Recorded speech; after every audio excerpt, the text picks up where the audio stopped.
Every night you disappear. Now, I want you to really think about what I just said, because I don't mean it as poetry. I mean it as a statement of fact. You lie down, you close your eyes, and at some point, the thing that is you, the awareness, the inner voice, the sense that there is someone home behind those eyes, it goes away. Your body stays right there. Your heart keeps beating. Your lungs keep breathing. Your neurons keep firing, millions and millions of them all night long. But the subjective experience of being you goes dark. And then hours later, it comes back. You open your eyes and you say, well, I slept well. Or you say, I had a strange dream. And you go on with your day as if nothing remarkable happened. But something very remarkable happened. You ceased to exist as a conscious being, and then you started existing again. And nobody, not a single physicist, not a single neuroscientist, not a single philosopher on this planet can fully explain how that works or where you went. You see, this is not just a question about sleep. This is a question about the deepest unsolved problem in all of science. What is consciousness? Where does it live? And why can it apparently be switched off and switched back on like a light? Now, before we can talk about what happens to consciousness during sleep, we have to be honest about something, and I think honesty is always the right place to start. We do not know what consciousness is. Not really. We can describe it. We can measure its correlates. We can point to brain regions that seem necessary for it, but we cannot explain why it exists at all. There was a philosopher named David Chalmers, and in 1995 he articulated something that had been bothering people in one form or another for centuries. He called it the hard problem of consciousness. And here is what he meant. You can describe every single atom in a human brain. You can trace every electrical signal, map every chemical reaction, catalog every neurotransmitter binding to every receptor. You can build a complete physical description of the brain down to the quantum level, and you still have not explained why there is a subjective experience attached to it. Think about that. You see, physics gives us equations for everything. We have equations for gravity, for electromagnetism, for the strong and weak nuclear forces, for the behavior of particles at every scale we have ever measured. But no equation in physics produces the feeling of redness when you look at a sunset. No equation generates the taste of coffee. No equation creates the sense that there is someone, a you, experiencing these things from the inside. Now, this is not a failure of physics. It is just an honest acknowledgement of where we are. And I think it is much more interesting to live not knowing than to have answers which might be wrong. So, let me tell you what we do know, because what we do know is fascinating, and it gives us real clues about what might be happening to your consciousness every single night. Well, the first thing I have to tell you is that the brain does not simply turn off when you fall asleep. No, no, no. It changes what it is doing. And the way it changes is very, very specific, and we can measure it. If you take a person who is awake and you stick electrodes on their scalp, what we call an electron filogram or EEG, you see a particular pattern. The neurons are firing in what looks like chaos. High-frequency, desynchronized patterns. Beta waves, roughly 12 to 30 cycles per second. Different parts of the brain are doing different things at different times. It looks noisy, messy, almost random. Now, here is a way to picture this. Imagine you are in a massive stadium, 100,000 people, and everyone is shouting something different. Someone is yelling about their lunch. Someone else is singing a song. A third person is arguing about politics. The overall sound is a roar, but it is a rich roar. It contains enormous variety. If you could somehow listen carefully enough, you could pick out individual conversations, individual ideas. There is a tremendous amount of information in that noise. Now you fall asleep. Deep sleep, what the scientists call non-REM sleep, the slow wave phase. And something dramatic happens. Those fast desynchronized beta waves are replaced by slow, massive, synchronized delta waves. Half a cycle to 4 cycles per second. The neurons are no longer shouting different things. They are all doing the same thing at the same time. The stadium is no longer a roar of individual voices. It has become a coordinated wave. You know, the kind where one section stands up and then the next section and then the next, and it rolls around the entire stadium. Now that looks impressive from the outside. It looks organized. But think about what has been lost when everyone does the wave. Nobody is having their own conversation anymore. The individual voices, the individual ideas, the diversity of information, it all gets drowned in the collective rhythm. And this is where the physics gets really interesting. You see, this is fundamentally an information theoretic phenomenon. Information, real information, requires differentiated states. You need things to be distinguishable from one another. If every neuron is doing the same thing at the same time, the number of distinguishable states the system can be in drops dramatically.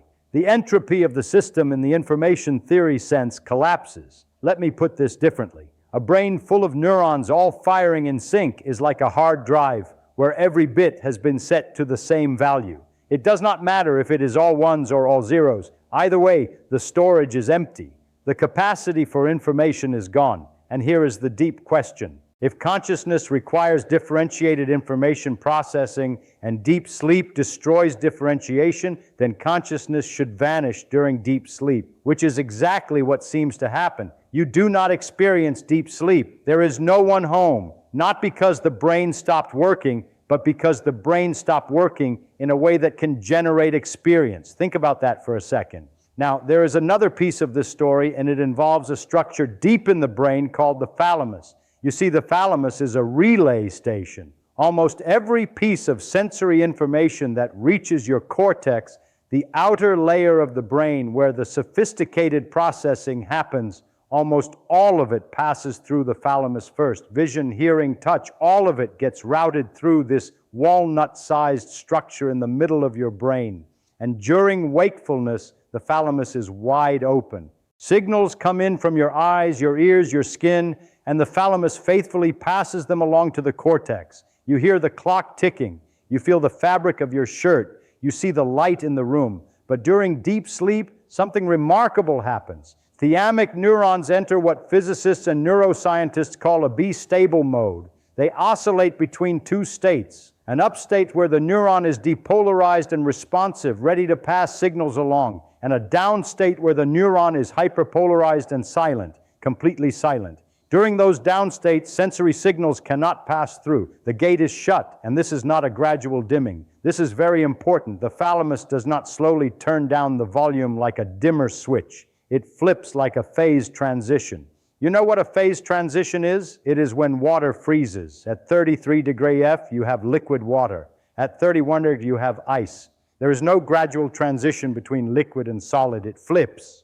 The thalamus does the same thing. One moment it is passing signals, the next moment it is not. Now this is why you do not hear the clock ticking during deep sleep. The signal from your ears reaches the thalamus and gets stopped at the gate. But here is something very interesting. A loud enough noise can still wake you up. Why? Because the signal has to be strong enough to overcome the hyperpolarization barrier. It has to have enough energy to force the thalamic neurons out of their down state.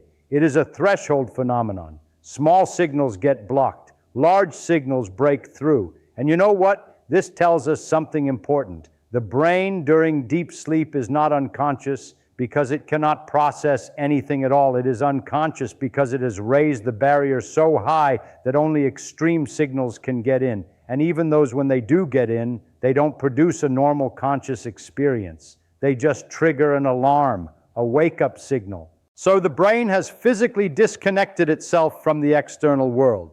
The stadium is still there, the seats are still there, the people are still there, but the doors are locked and the windows are shuttered. Now I want to tell you about something that I think is one of the most beautiful and provocative ideas in modern neuroscience. There was a neuroscientist named Julio Toni working at the University of Wisconsin, and he developed something called integrated information theory. Now, this is a theory that tries to do something very ambitious. It tries to give consciousness a mathematical definition. You see, Tononi proposed that consciousness corresponds to something he called phi, and phi is a measure of integrated information, the degree to which a system generates information above and beyond what its individual parts generate separately. Let me explain what that means, because it is actually quite intuitive when you think about it. Imagine you have two completely separate computers. Each one processes information on its own. They never talk to each other. The total information in the system is just the sum of what each computer does independently. Phi in that case is 0. There is no integration. Now connect those computers, let them share information, influence each other, create patterns that neither one could create alone. Now the system generates information that is more than the sum of its parts. Phi goes up. The system is integrated. Tony's claim is that consciousness is what integrated information feels like from the inside. High phi, high consciousness. Low phi, low consciousness. Zero I, no consciousness at all. Now you might think this is just philosophy, just a nice idea with no way to test it. But here is where it gets really interesting. There was an experiment, and I love this experiment because it is one of those rare cases where you can actually see the theory playing out in front of your eyes. The technique is called transcranial magnetic stimulation, or TMS. You hold a device against someone's skull and fire a magnetic pulse that stimulates the cortex directly, and then you watch what happens using EEG. When you do this to a person who is awake, the pulse creates a complex, widespread response. The signal ripples out from the stimulation point and echoes across the brain. It bounces between regions. Different areas respond at different times with different patterns. The response is rich, differentiated, integrated. It looks like dropping a pebble into a pond and watching the ripples spread in complex interacting patterns. Now you do the same thing to the same person during deep sleep. Same pulse, same location, same magnetic field strength. And what happens? The response is simple, local, and it just collapses and disappears almost immediately. The signal stays right where you put it. It does not spread. It does not integrate. It is like dropping that same pebble into thick mud. A little splash and nothing more. Think about that. The brain is still alive. The neurons are still there. But the system has lost its ability to integrate information across regions. The cortex has broken into isolated modules, little islands that cannot communicate with each other. And according to integrated information theory, that is exactly why consciousness disappears. Phi drops and the lights go out. Now, I should tell you that integrated information theory is not universally accepted. There are physicists and philosophers who have serious objections. Some argue that phi is too hard to compute for any realistic system. Others argue that any theory that assigns consciousness to a mathematical quantity is making a category error. And those are fair criticisms, but the TMS experiment is not a matter of interpretation. That data is real. Whatever consciousness is, it correlates with the brain's ability to integrate information. That much we can see. Now, here is where the story takes a strange turn, because consciousness does come back during sleep, not all at once and not in its normal form, but it comes back. And when it does, it comes back scrambled. You see, about 90 minutes after you fall asleep, your brain enters a phase called REM sleep, rapid eye movement. And if you look at the EEG during REM sleep, something surprising happens. The brain waves look almost identical to wakefulness. Fast, desynchronized, high frequency. The thalamocortical gate partially reopens. The brain is active again in a way that looks from the outside very much like being awake and you are conscious again. That is what dreams are. They are consciousness returning during sleep. You see things, hear things, feel emotions, move through spaces, interact with people. There is genuine subjective experience happening during REM sleep. But there is a catch, and it is a very interesting catch. The prefrontal cortex, the part of the brain responsible for executive control, logical reasoning, critical thinking, self-awareness, the part that makes you say, wait, this does not make sense. That part is largely offline during REM sleep. So what you get is consciousness without a reality checker. Your brain is generating vivid, complex experiences, but it is working with internal noise instead of external input. It is hallucinating, and you do not know you are hallucinating because the machinery that would normally flag the experience as not real is shut down. Now, I want to give you a physics parallel here because I think it is illuminating. Imagine you have a complex dynamical system, a set of equations that describe how something evolves over time. During wakefulness, those equations run with real boundary conditions, real input from the external world. Light comes in through your eyes, sound comes in through your ears, and the equations process real data. During REM sleep, the same equations run, the same dynamical processes unfold, but the boundary conditions have changed. Instead of external input, the brain feeds itself internal noise, random signals generated by the brainstem, fragments of memory, emotional residue, same equations, different input, same engine, different fuel, and the result is a world that feels real but is entirely fabricated. And you know what? This might be the most unsettling thing about dreams. Not that they are strange, but that they demonstrate how thin the line is between perception and hallucination. Your brain constructs your entire experience of reality. During the day, it constructs it from external data. During REM sleep, it constructs it from nothing. And in both cases, the experience feels absolutely convincingly real. Now, this opens up a whole question. If we really want to understand what sleep does to consciousness, it helps to have a control experiment. And nature has not given us one. But medicine has general anesthesia. You see, under general anesthesia, consciousness disappears far more completely than it does during sleep. When you go under with a drug like Propofol, there are no dreams. There is no REM-like return of experience. There is nothing. Patients report that it is like a gap in time. One moment they are counting backward from 10, the next moment they are in a recovery room and hours have passed. And what Propofol does at the neural level is very revealing. It disrupts cortical connectivity at a fundamental level. It breaks the integration that Tony's theory says is necessary for consciousness. It does not just raise the thalamic gate or synchronize the neurons. It fragments the cortex far more severely than natural sleep does. Now, this contrast is very important. During natural sleep, consciousness is reduced in stages. You lose it during deep non-REM sleep, but it comes back, albeit scrambled, during REM. The brain cycles through these phases all night long. It is a natural, reversible, rhythmic process. Anesthesia is different. Anesthesia is closer to just unplugging the system entirely. And this tells us something. It strengthens the argument that consciousness is not about how many neurons are firing, or how much energy the brain is consuming, or whether the brain is active or inactive. The brain under anesthesia is still active. Neurons still fire. Metabolism continues. But the pattern of activity, the integration, the connectivity between regions, that is what has been destroyed. And with it, consciousness vanishes. So consciousness seems to track integration, not mere activity. The brain can be buzzing with electrical signals and still have nobody home if those signals are not integrated into a unified whole. Now let me tell you where this leaves us, because I have been building up to something, and I think it is important to say it plainly. We do not fully know where consciousness goes during sleep. And the reason we do not fully know is that we do not fully know what consciousness is. We have clues, beautiful, compelling, experimentally grounded clues. We know that consciousness correlates with integrated, differentiated neural activity.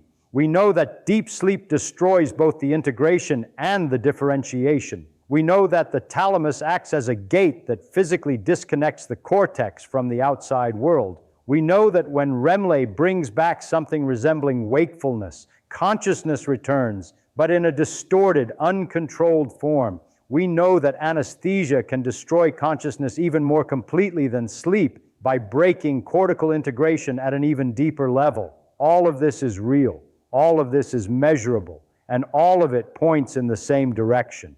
Consciousness is not a thing that lives in a particular place in the brain. It is a process, a pattern, a way the brain organizes information. When that pattern collapses during deep sleep, consciousness collapses with it. When the pattern reassembles during REM or upon waking, consciousness reassembles. But here is what keeps me up at night, and I apologize for the pun. The neurons are still there during deep sleep. The chemistry still runs. The physical structure of the brain is intact. Nothing has been removed. It is the same brain with the same parts made of the same atoms. But something, the integrated, differentiated, self-referential processing that makes you you, that thing collapses. And it does so every single night. And then it reassembles every single morning. And now I want to come back to where we started, because I think the deepest mystery is not the one most people focus on. You wake up every morning and you feel like the same person who fell asleep. You remember your name. You recognize your house. You have the same worries, the same plans, the same personality, continuity. It feels seamless. But it is not seamless, not physically. While you were unconscious, your brain was extraordinarily busy. Synapses were pruned. Others were strengthened. Memories were consolidated, moved from short-term storage to long-term storage, reorganized. Waste products were cleared out of the cerebral spinal fluid. Proteins were synthesized. The you that wakes up is physically different from the you that fell asleep. Different synaptic strengths, different molecular configurations, different patterns of connectivity. And yet the sense of being you persists. The subjective feeling of continuity survives a nightly demolition and reconstruction of the very hardware it runs on. Think about that. You know, people ask the question, where does consciousness go during sleep? And I understand why they ask it, because it feels like consciousness is a thing, a possession, something you have that can be misplaced like your keys. Where did it go? Where did I put it? But I do not think that is quite the right question. Consciousness is not a thing that goes somewhere. It is more like a flame. Where does a flame go when you blow it out? It does not go anywhere. The conditions that sustained it, the heat, the fuel, the oxygen, those conditions changed. The flame did not relocate, it ceased. And when you strike the match again, you do not get the same flame back. You get a new one, but it looks the same, it feels the same. And maybe that is what happens every night. Maybe the consciousness that wakes up is not the same consciousness that fell asleep. Maybe it is a new flame lit from the same materials, in the same configuration, carrying the same memories. And maybe the continuity you feel, the sense that you are the same person, is not a fact about consciousness itself. It is a story the brain tells, reconstructed fresh each morning from the records it kept overnight. I do not know if that is true. Nobody knows. And I think that is the honest answer. We do not know, not yet. But I will tell you what I find beautiful about this. Every night the universe runs an experiment. It takes a conscious being, it disassembles the conditions that produce consciousness, and then it reassembles them. And every morning a person wakes up and says, I am still here. The same atoms, mostly the same connections. A rebuilt pattern that insists it was never interrupted. The real question is not where does consciousness go when you sleep. The real question is why does it come back as you? And that, I think, is one of the most wonderful, unsolved questions in all of science. We do not know the answer. We keep looking, and that is how it should